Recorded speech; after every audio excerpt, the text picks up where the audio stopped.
are not simply a normal part of the functioning of your picture tube. They are there for a particular reason, and they travel across the screen at a predetermined and very specific pace. How often have you seen someone sit at a TV and say, "I don't like this program," and yet they sit there and watch it anyway? How often have you done it yourself?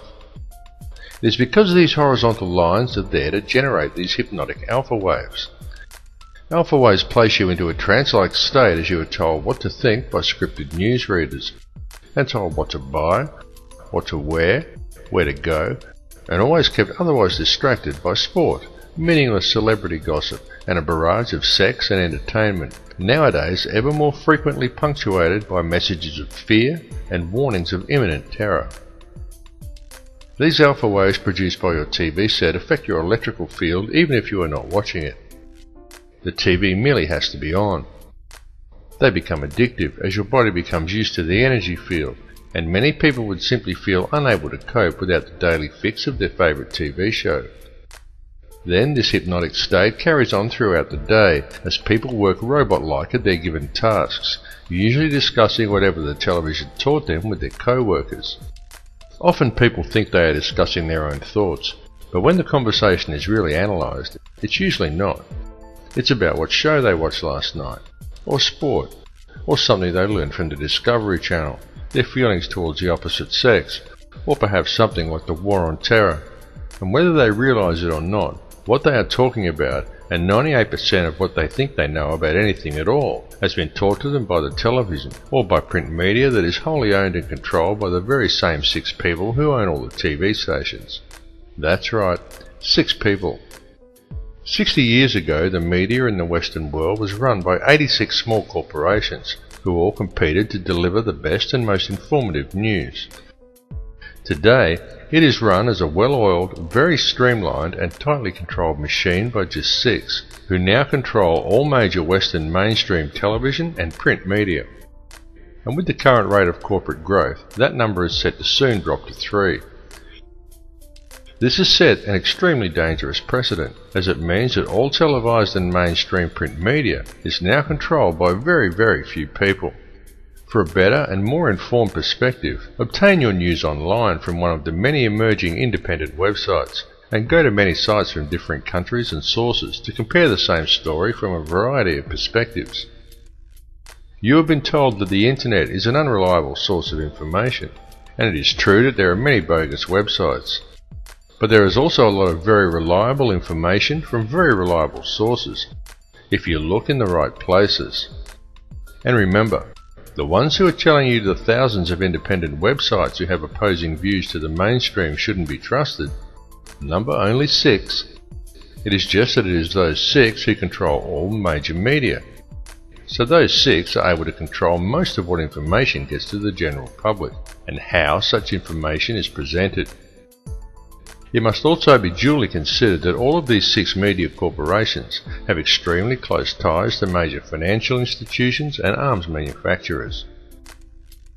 Such a conflict of interest immediately poses huge questions regarding the objectivity and reliability of any information presented by these organizations. And if that were not bad enough, each one of these 6 corporations gets their news from only one of 2 sources: Reuters or the Associated Press. These 2 organizations serve as an international news pool and channel all information down to the networks. Only Reuters actually owns the Associated Press, and Reuters itself is wholly owned by the Rothschilds. This is why there is never any negative press about the World Bank or the international banking cartels reported to the people by the mainstream media. It is why the majority of people have no idea about Codex Alimentarius or the real effects of fluoride, and simply do not know how the world and its corrupt money system is really run. There's a method to their madness. There's really not much method to yours, because you're operating from a place of ignorance. You don't even recognize half the weapons that they use against you.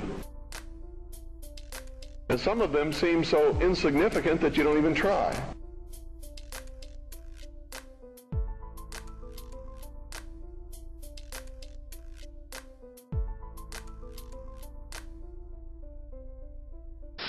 we're developing a society because of all of these different toxins known to affect brain function. We're seeing a society that not only has a lot more people of lower IQ, but a lot fewer people of higher IQ. In other words, a dumbing down, a chemical dumbing down of society. So everyone's sort of mediocre. That leaves them dependent on government because they can't excel. We have these people of lower IQ who are totally dependent. Then we have this mass of people who are going to believe anything they're told because they can't really think clearly. And very few people of very high IQ who have good cognitive function who can figure this all out. And that's what they want. So, you can kind of piece it together as to why they are so insistent in spending so many hundreds of millions of dollars of propaganda money to dumb down society.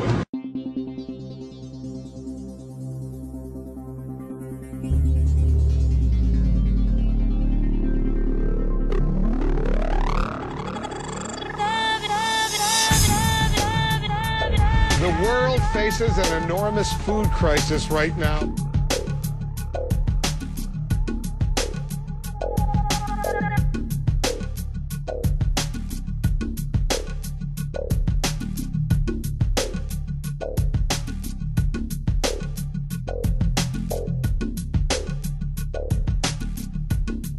He who controls food controls the world. Mankind is facing a massive threat. But it is not the threat of global warming or the threat of terrorism. It comes in the form of an insidious set of food standards known as Codex Alimentarius. This legislation brings with it the control of all food and effectively criminalizes nutrition. This is the most pressing plan of the elite, and it is a plan that is already well underway. Indeed, many of these standards have already been adopted throughout the world. Through Codex, the elite have managed to either phase out or take control of all vitamin and nutrient companies. They've introduced deadly toxins into people's diets and purposely created nutrient-deficient foods through the control and genetic manipulation of world seed stocks, and they have already reclassified many nutrients as toxins. As one example of this, in February 2009, under Codex guidelines, the government of Thailand passed legislation forbidding the cultivation of a number of useful and medicinal herbs, including turmeric, chili and ginger, by reclassifying these plants as hazardous substances. The global implementation of Codex Alimentarius becomes effective between December 2009 and February 2010. This will effectively condemn select sections of the global population to death through the forced consumption of toxic and nutrient-deficient foods. Depopulation is high on the globalist agenda. It is happening right now, right before your eyes. They are doing it in the Middle East with wars and starvation, and in Western countries with food toxins, water toxins and aerial spraying. The underground seed vaults being constructed around the world are not to protect the world's seeds from any coming catastrophe. They are to protect the genetically pure and wholesome seed stock of the elite, in order to provide them with clean, nutrient-rich food for years to come, and to keep the supply out of the hands of the people, who will be fed nutrient-devoid, genetically modified foods designed to kill them, but slowly, so that people don't notice it being done. If we allow Codex Alimentarius to be implemented worldwide, it is expected that in the first 3 years, 3 billion people will die from preventable diseases and malnutrition alone. Please understand that this is a plan to depopulate at least 80% of the world, and that most likely includes you. And no, this is not a joke, and it is not some wild conspiracy theory.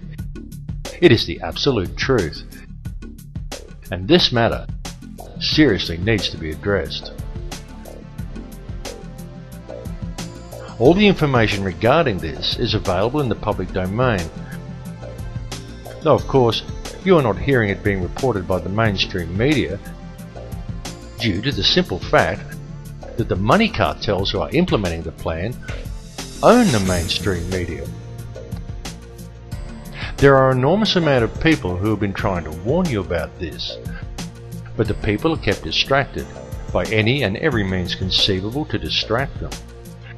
Distracted by taxes, by sex, by crime, by media propaganda, by sport, body image, fashion, meaningless celebrity gossip, by war, the threat of terrorism, global warming, by TV,